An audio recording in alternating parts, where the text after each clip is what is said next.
Ladies and gentlemen, this is Politico. Another Mueller prosecutor leaving team.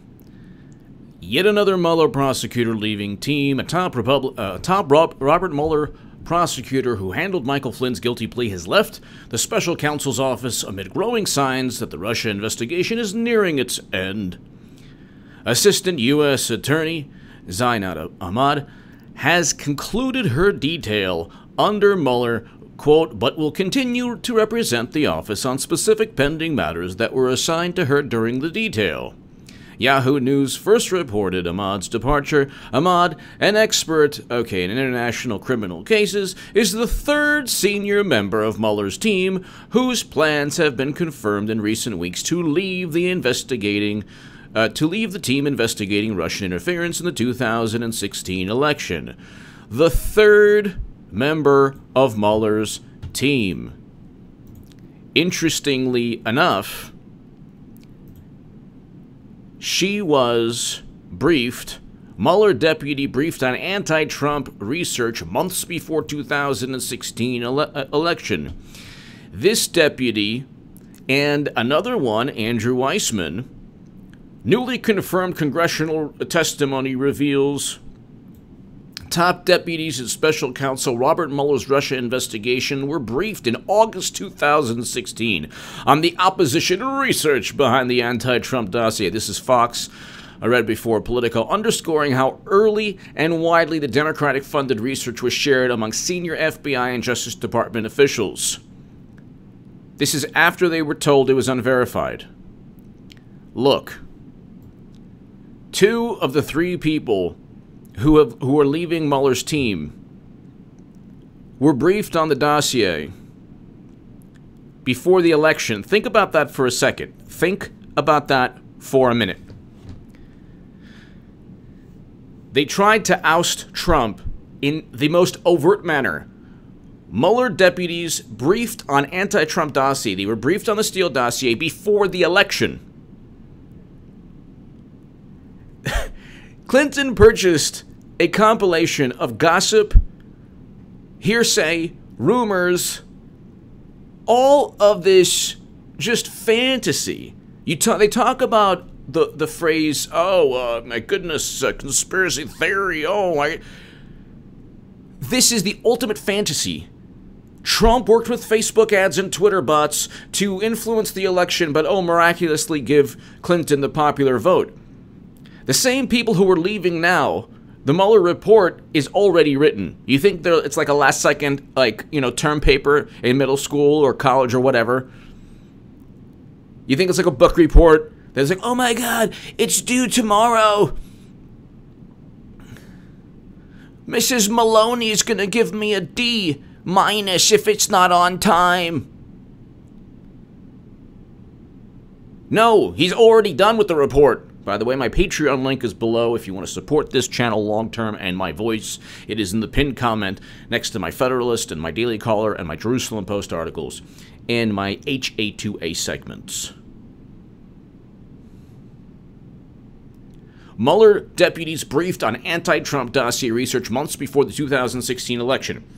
They knew it was unverified. They had no evidence. They investigated anyway. This is 18 U.S. Code 371. When you conspire to, now I'm not, these attorneys are not going to get charged with anything. Mueller won't get charged with anything. He was the natural repercussion of Rod Rosenstein working for Jeff Sessions, who continued to torment Trump. Trump's own attorney general utilized the DOJ against him for 2 years. We now have William Barr. Within a week, he's defending Trump's national emergency declaration. But you have two of the three prosecutors leaving Mueller's team. The band is breaking up. Okay? There's no more. It's a breakup. The drummer got into a fight with the lead singer, and the bass player doesn't want to talk to, the tambourine player, whatever. It's done. There's no more Mueller probe. There's no more people to go after.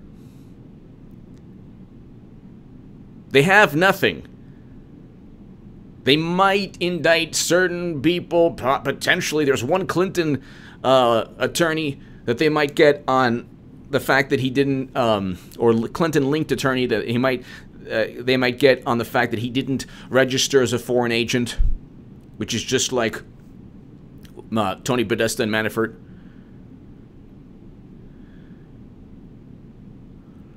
But why are these people leaving? Number one, because the Mueller probe has ended. The report's already written. They went to Kinko's and they went to Office Depot and they got the glossy covers. And they're, Mueller, Trump is a very bad person for buying Facebook ads. Which he didn't. But they knew about the dossier beforehand. DOJ officials were asked about such briefings during a closed-door interview with House lawmakers in August 2018. What is really unfortunate is that we already knew of this while Republicans had the House. And yet President Trump couldn't do anything about it because he had Sessions there. You gotta ask yourself, what was the motivation of people who told you, not just people who believed it, but pundits, or I don't even want to call them pundits, people on YouTube telling you to trust an 8chan message board, which is linked with the most horrendous things. You gotta ask yourself, what's the motivation of people who said trust Sessions? Because the opposite took place. I don't say trust Barr. I don't think you should trust Barr. But look what he's done thus far. He's already defended President Trump. He said that the National Emergency Declaration was constitutional and completely law-abiding. But let's read. In the interview, details of which have only recently emerged, Fox News has learned that Orr revealed he met with Weissman and other DOJ officials shortly after July 30th, 2016 breakfast meeting with Christopher Steele in the run-up to the presidential election. They were plotting all of this before the election with nonsense. There was no evidence.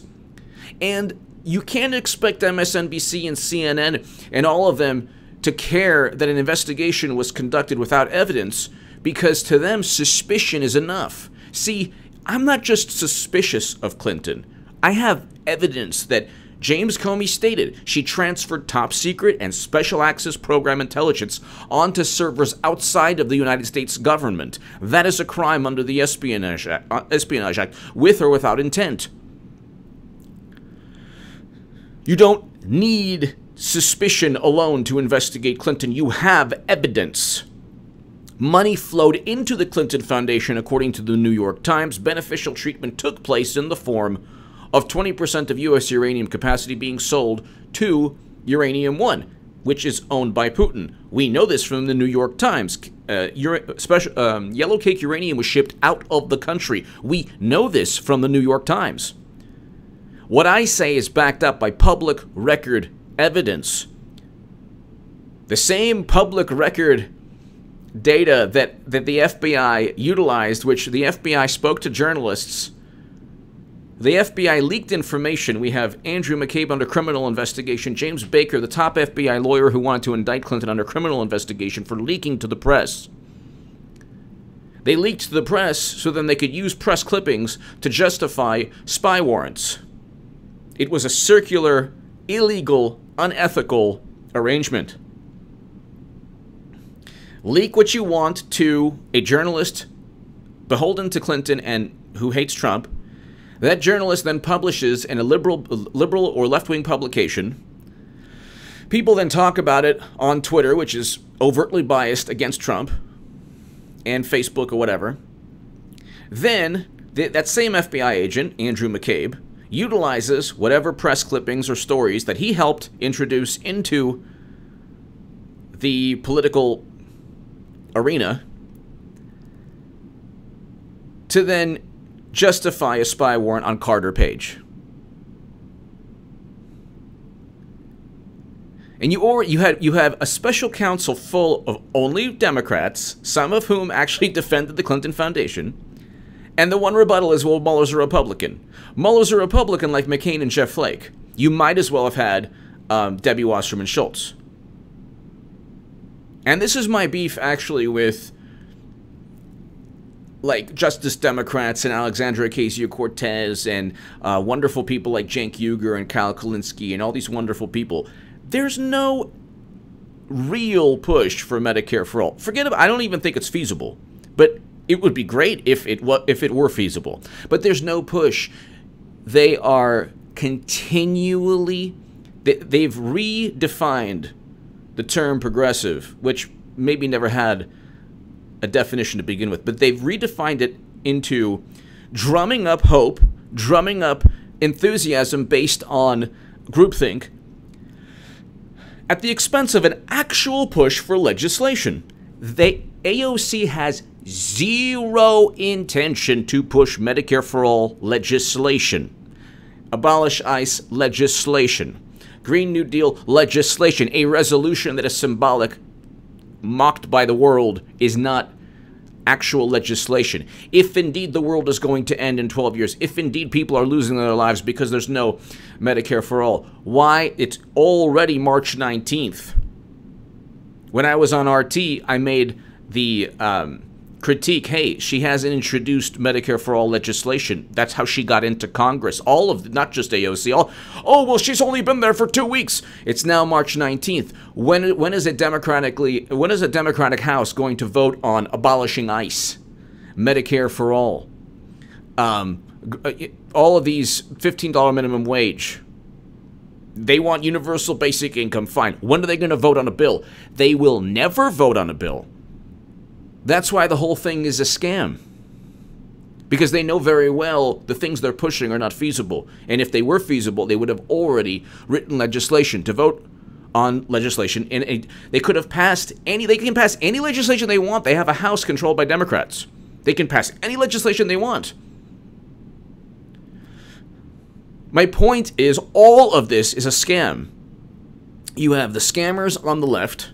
You have the scammers who are conservative, like Jeff Flake and Mueller and McCabe and all of these people working with Nancy Pelosi, who then gets, these freshman congresswomen to kind of rally support among millennials and enthusiastic voters who are progressive on the left. At the end of the day, there's zero push for actual legislation, whether it's Medicare for all on the left, which would completely change the system, or there's zero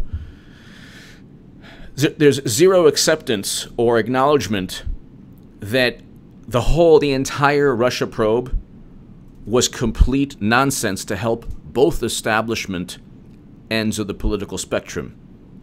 And people on the left, or I should say the progressive politicians who are only in the news for their tweets, are basically working with Mueller. There's one establishment. It's people who set up Trump, who are Democrats, and Republicans. McCabe with the dossier. Mueller, who allowed yellow cake uranium to be shipped out of the country, according to the New York Times. Democrats like Pelosi, who utilize AOC to just foment enough support because they actually cheated Bernie Sanders, so they have no intention of actually implementing any legislation. And at the end of the day, what is it? Trump wants to bring home Americans from counterinsurgency conflicts. Pelosi, even Bernie Sanders, says, oh, I want an orderly withdrawal. The quote-unquote intelligence community that helps set Trump up says, no, you can't do that. You can't bring home Americans. Don't do it. It's bad for national security. And then people say to me, he's not doing it, H.A. Yeah, why not? Because you have an establishment that views Trump to be the ultimate obstacle threat. Peace between North and South Korea. They only focused on Michael Cohen. They don't care about peace. AOC wants to talk about Trump's taxes. She was just kicked out of Justice Democrats today. The whole thing, there's very little difference between Alexandria Ocasio-Cortez and Mueller when you look at it from the perspective of who's an actual threat to the system. Is it Bernie now? No. When is the last? He actually has Medicare for all legislation. He's not pushing anything. When is the last time you heard any of these people bring up the fact that Bernie Sanders was cheated? When is the last time you heard any of these people, left or right, bring up the DNC fraud lawsuit? The fact that Bernie Sanders was cheated and it wasn't Putin's fault. The fact that Trump was set up.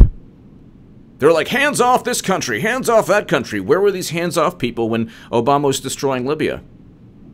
And then you're like, hands off, this country. Oh, but you don't care that Trump was actually set up, where Mueller probe attorneys were actually setting up Trump with knowledge that they knew to be completely bogus and false and unverified and fake news? You don't care about that? That he was set up, and the intelligence agencies are the only people who said, oh yeah, well, we are confident it happened. It's a unanimous. So the same intelligence agencies that tried to set up Trump are the same ones that you say are behind a coup in a country that you're defending, which isn't the U.S. But at the end of the day, you have one system versus Trump. I guess that's my long-winded. I'm trying now in the first 3 to 4 minutes to get to the point, and then I go off into, all these different tangents. Because I've been critiqued by some wonderful people, my comments section, tighten it up the first 3 minutes, so I'm trying to do that. The Mueller probe and Alexandria Ocasio-Cortez are basically two sides of the same coin. Both sides are scamming, grifting, whatever you want to call it, deceiving, duping their respective constituents. It's the Trump voters and independents and progressives and conservatives who can think outside of the box and say, I either support Trump or Trump is not nearly as dangerous as the Democratic Party. They use the word danger. There's only one, the most dangerous entity in the United States of America in terms of politics is the Democratic Party. By far. There's not, you tell me who is powerful enough to thrust the most powerful nation in the world into a new Cold War? Democrats. Who is petulant enough to blame Facebook ads for their election loss? Democrats. Who will go after a person like Assange simply because the messenger published the words of Clinton and Donna Brazile and Deborah Wasserman and everything that showed corruption on their end? Democrats. And let me just ask you this. If you've lasted this long, I know I'm all over the place, but it's important. When you have top Mueller probe attorneys being given the Steele dossier beforehand, and then you have the most important issue regarding, progressives in Congress is going after Trump and his taxes and all that.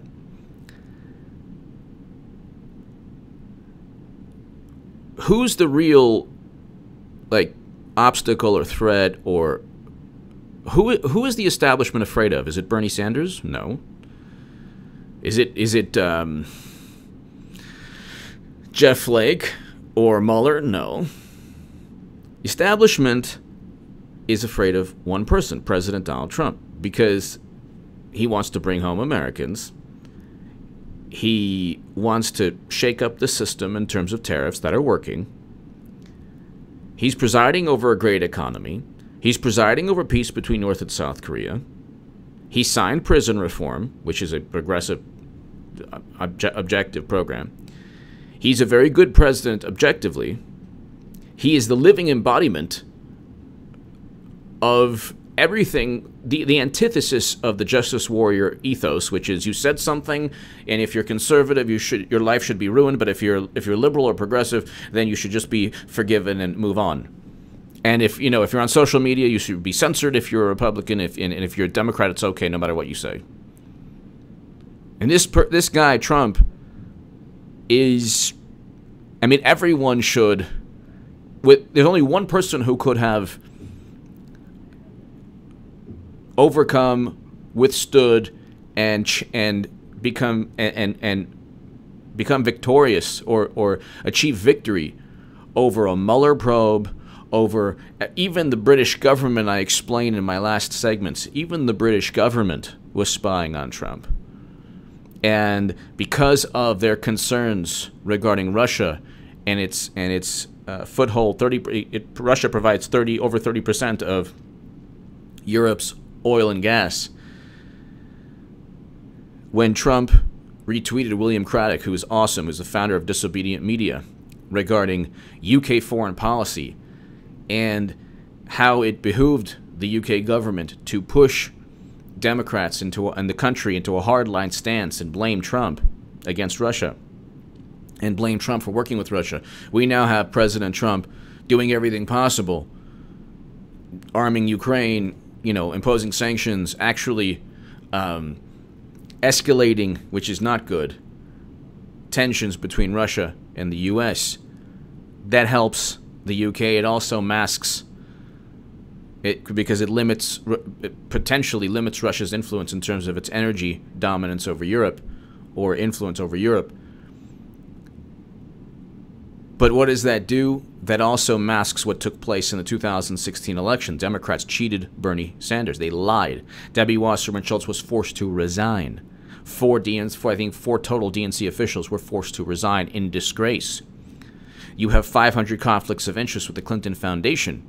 You have all of these things we learned just from the DNC and emails. You can actually indict a whole bunch of people. The Clinton Foundation officials saying there's 500 conflicts of interest. So the fact the Mueller probe is ending, the fact that these people are leaving the Mueller team, to me that symbolizes a lot more than just one story. You could link House Democrats, well, Schiff definitely, but you could link all the wonderful progressives who won based on a bunch of lies to the Mueller probe. They're two sides of the same coin. And all of them fear Trump for different reasons, but it just basically power and influence. They don't care about value system. They don't have a value system. Trump does have a value system. The value system is non-interventionist, restructuring of trade deals, focus on American political and economic interests foremost, before any other, before NATO or any economic treaty. That's why you hear Democrats say, our allies, our allies. This is... Obama spied on the French elections. Anyway, give me your thoughts below. Hit subscribe right now. The Mueller team is ending. Voting for President Trump in 2020. If anything, it's a statement to the corrupt imbeciles who run the Democratic Party. He's a great president, so it's like, I'll debate anyone. You want to debate me, it's contact, if you have a big platform, it's contactgoodman78@gmail.com. Open debate to Sam Cedar, David Pakman, Kyle Kalinske, anyone at TYT. Open debate on my channel. On my channel, because all the people I've mentioned have benefited enough from spreading the whole Trump-Russia hoax. Anytime, contactgoodman78@gmail.com. President Trump is a great president, and the facts show that. Anytime you want to debate, my pleasure. Hit subscribe right now. Thank you so very much for your support.